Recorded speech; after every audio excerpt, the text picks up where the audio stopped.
Well, Switzerland has become one of the last countries in Western Europe to legalise same-sex marriage. More than 64% of voters approved the change in a referendum on Sunday.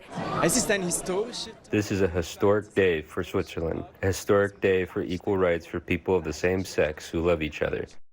Yay! Congrats to everybody in Switzerland. I mean, not for legalizing same-sex marriage, I mean, just for finally taking a position on something. No, but this is great. I mean, finally in Switzerland, no one has to hide their love. Now they'll be able to devote their full attention to hiding Nazi gold.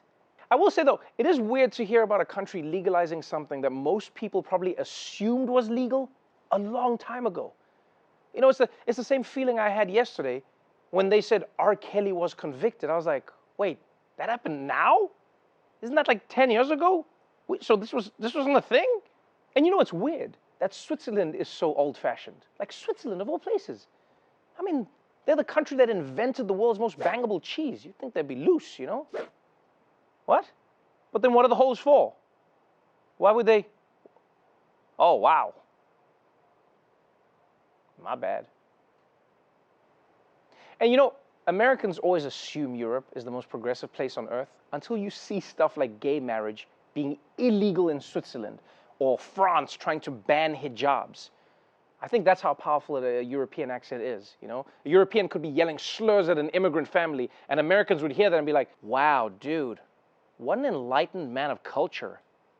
I gotta be better. But let's move on to the climate. It's no secret that major climate disasters have been rising in the past decade, from hurricanes to wildfires and even tweet storms. And according to a new study, this new pace isn't slowing down anytime soon. An alarming new study is shedding light on the long-term effects of climate change. The study, published in the journal Science, finds that the average 6-year-old will live through 3 times as many climate disasters as someone born in 1960. That includes twice as many wildfires, over 3 times more river floods, and 2.5 times as many crop failures. The study also says the average child will encounter 7 times as many heat waves as their grandparents. Yeah. This study says that children will live through 3 times as many climate disasters. Imagine that. I mean, luckily they'll only notice half of them because they'll all be on TikTok all day, but still. Also, the good news for these kids is that they can finally one-up their grandparents' "my life was so hard" stories. Back in '55, there was a blizzard with snow up to your neck. Bitch, that's an average Tuesday. Now give me my scuba gear, gotta swim to school. Dumb grandpa. But let's move on, because the climate is only gonna kill us if we already haven't killed ourselves. And apparently last year, we tried really hard to make that happen. The FBI revealed today that murder jumped 29% in 2020 compared to the year before, the biggest increase since it began tracking the data 6 decades ago. Experts who study these trends say 2 factors have formed a deadly combination: more people forced to stay home because of COVID lockdowns, and a huge increase in gun sales, especially to first-time buyers. One bright spot, property crimes were down for the 18th year in a row. One reason, with more people at home, fewer houses are burglarized.